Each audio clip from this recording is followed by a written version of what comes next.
Moldova's pro-European Union ruling party on Monday won a resounding victory over its Russian-leaning rival in a key parliamentary election. With nearly all votes counted, the Party of Action and Solidarity won just over 50%, versus about 24% for the Patriotic Bloc. The results come as a relief for the government as it seeks to stay out of Moscow's orbit. And PAS leader Igor Grosu thanked voters Sunday evening after polling stations closed. We thank everyone who went to the polling stations and responded to our call to participate in the elections. This is a very important decision for the Republic of Moldova. Polls leading up to the election put PAS and Patriotic Bloc neck and neck, with neither seen likely to get close to a majority. Now, the near-final tally by Moldova's Electoral Commission allows the government to push for its goal of EU membership by 2030. The former Soviet Republic of 2.4 million people has long vacillated between Russia and Europe. The build-up to the election was marred by accusations of foul play on both sides up to and on the day of polling. President Maya Sandu's government warned Moldovans that Russia had attempted to sway the vote through widespread disinformation and vote buying, which Moscow has denied. In the days leading up to the vote, election officials barred two pro-Russian parties from the ballot amid allegations of illegal financing. On Sunday, Patriotic Bloc co-leader Igor Dodon called for protests the next day in front of Parliament. He claimed, without providing evidence, that Sandu was planning to annul the vote. Authorities will watch closely to see if Dodon follows through on the threat.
Flight tracking data shows Turkish drones circling an international aid flotilla heading for Gaza. Turkey has joined Spain, Italy and Greece in monitoring the flotilla, which was sailing east across the Mediterranean Sea on Monday, despite warnings from Israel to stop the mission. The global Samud flotilla is carrying parliamentarians, lawyers and activists, including Swedish climate campaigner Greta Thunberg. They have vowed to breach an Israeli naval blockade around the embattled Gaza Strip, where famine has taken hold in some parts, according to a global hunger monitor. 3 long-endurance drones originating from a Turkish airbase have been circling over the flotilla for 3 days. Reuters was unable to confirm the reason for the drone flights. Turkey's Foreign and Defence Ministries and Intelligence Agency did not respond to requests for comment. The flotilla was still hundreds of miles off the Gaza coastline on Monday, but it was approaching an area where other flotillas have previously been intercepted, people on board said. Last week, a drone attack damaged some of its boats off Greece. Earlier in the month, other drone strikes were reported while some boats were docked in Tunisia. Israel did not comment, but it has previously said it will use any means to prevent the flotilla from reaching Gaza. It argues that its naval blockade is legal, as it battles Hamas militants in the coastal enclave. Italy and Spain have deployed Navy ships to accompany the flotilla in case of rescue or humanitarian needs, but they've said they will not engage militarily.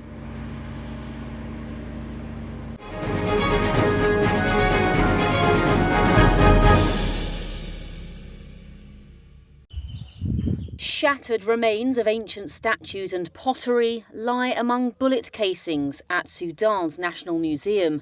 2 years of a civil war has killed tens of thousands and displaced millions. In spring, Sudan's army expelled the paramilitary Rapid Support Forces from Khartoum. But much of the city lies in ruins, including many of its cultural treasures. Some antiquities were damaged in fighting, many were carted off by looters. Rehab Kader al-Rashid is head of a committee set up to evaluate damage and secure museums and archaeological sites in Khartoum state. The museum was extremely damaged. A lot of artefacts that are very, very important to us were stolen. Each piece in the museum has a story. All the pieces are important, but what was stolen was extremely important for us as archaeologists. We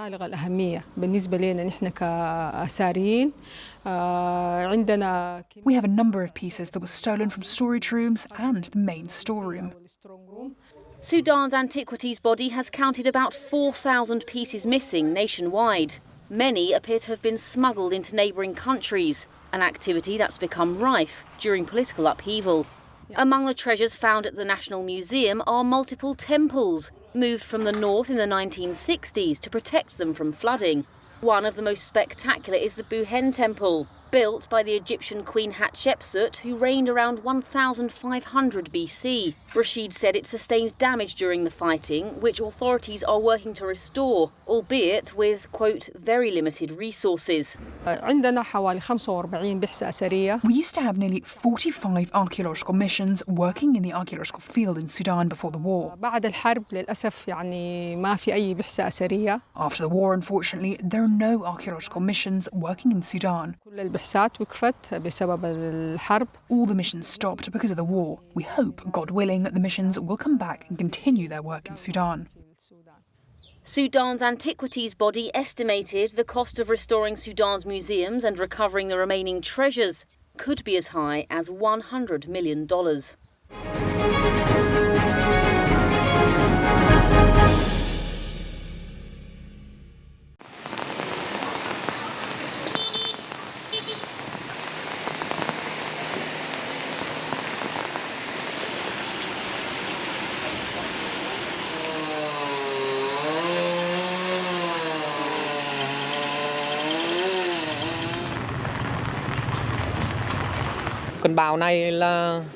This storm made the flood water rise up very fast, in the middle of the night too. The deepest places are under 130 to 140 centimeters of water, while other places are a bit less, but every house here is flooded.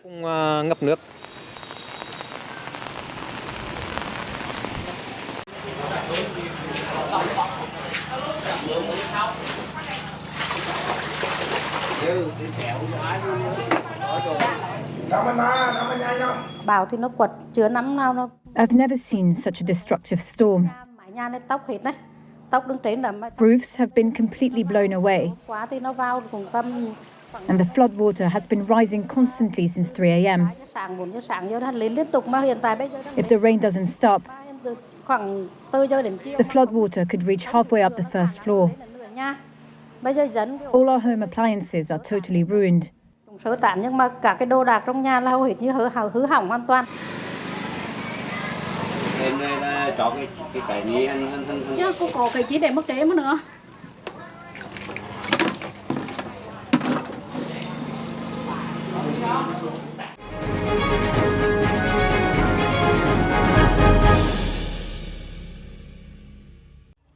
The suspect who crashed his truck into a Michigan Mormon church, opening fire and setting the church ablaze, did it as an act of targeted violence, with evidence suggesting religious hatred.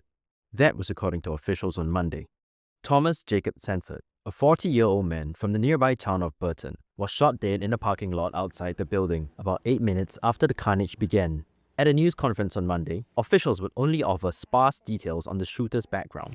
The suspect from yesterday has been arrested by law enforcement in the past. Township Police Chief William Renier said Sanford had been arrested for burglary and operating while intoxicated, but did not elaborate further. US military records show Sanford was an Iraq War veteran who served in the Marine Corps from 2004 to 2008. I spoke with President Trump yesterday, who wanted to share his condolences. Michigan Governor Gretchen Whitmer warned against rushing to interpret Sanford's motives, emphasizing the importance of allowing investigators to do their work. But I want to caution everyone, while we are working hard while the good men and women who are working hard are doing so with due diligence, at this juncture, speculation is unhelpful and it can be downright dangerous. So, just ask that people lower the temperature of rhetoric. Keep your loved ones close and keep this community close to your hearts. In a TV interview, White House Press Secretary Caroline Leavitt said the FBI had evidence pointing to Sanford having a hatred of Mormons. The New York Times cited friends of Sanford, saying the animosity stemmed from a long-ago breakup with a girlfriend who was in the faith. Sunday's assault marked the 324th mass shooting in the US in 2025, according to the Gun Violence Archive, which tracks shootings in which 4 or more people are shot or killed, not including the shooter.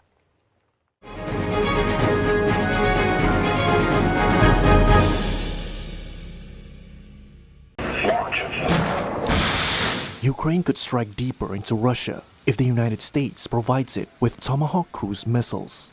That comes after US Vice President J.D. Vance said Sunday that the US is considering Kiev's request for the long-range weapons to counter Russia. Damian Murphy, a senior vice president at the Center for American Progress, says the message is clear. I think President Trump has made clear that he's frustrated with Putin, and perhaps this indication that they're willing to provide Tomahawk missiles, shows that the frustration has reached a boiling point, and they're ready to balance out the U.S. approach to the conflict and provide Ukraine with these weapons. So why does Ukraine want these missiles now? Tomahawk missiles are long-range, precision-guided weapons typically launched from ships or submarines. They can hit targets up to 1,000 miles away, even in areas with strong air defenses. They would put Russian bases, supply hubs, airfields, and command posts within range. And Moscow warned on Monday that this would escalate the conflict. Tomahawk missiles are made by Raytheon, a division of U.S. defense and aerospace giant RTX. The U.S. plans to purchase 57 in 2026, with each costing about $1.3 million. The Pentagon is also investing in upgrades to improve the missile's guidance systems. Such costs mean the weapons aren't cheap to buy or use. Ukraine already has a variety of long-range missiles, both homemade and supplied by Western allies. Imported weapons include the European Storm Shadow cruise missile with a range of around 155 miles. Ukraine also has the US-made Army Tactical Missile System, a ground-launched ballistic missile that can hit targets up to 190 miles away.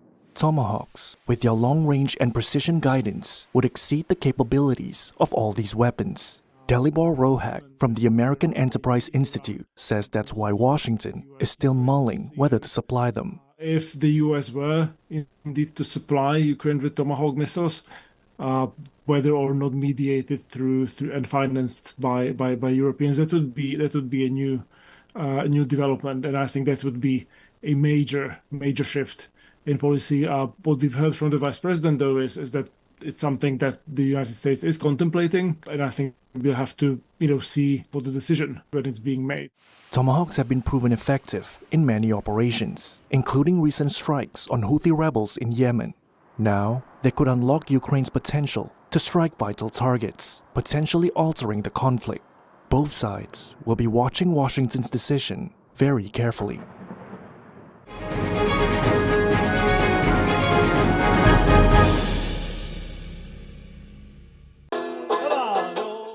In the shadows of Ireland's ancient hill of Tara, a master blacksmith is reviving Celtic traditions. Once a design engineer, after the COVID-19 pandemic, Tom King traded in his 20-year career to guide visitors through the living history in the Boyne Valley.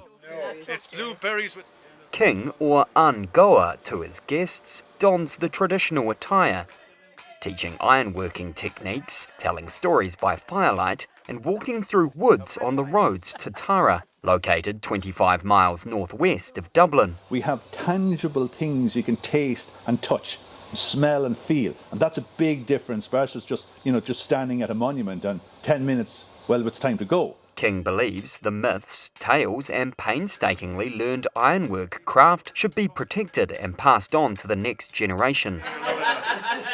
While its landscapes, heritage and hospitality remain central to Ireland's tourist offering, King's Forge is a growing trend of people seeking physical experiences as a break from the digital world. And yet we have all this technology at our disposal, but yet there's so much unhappiness. So there's a kind of a circle where people are going back to basics.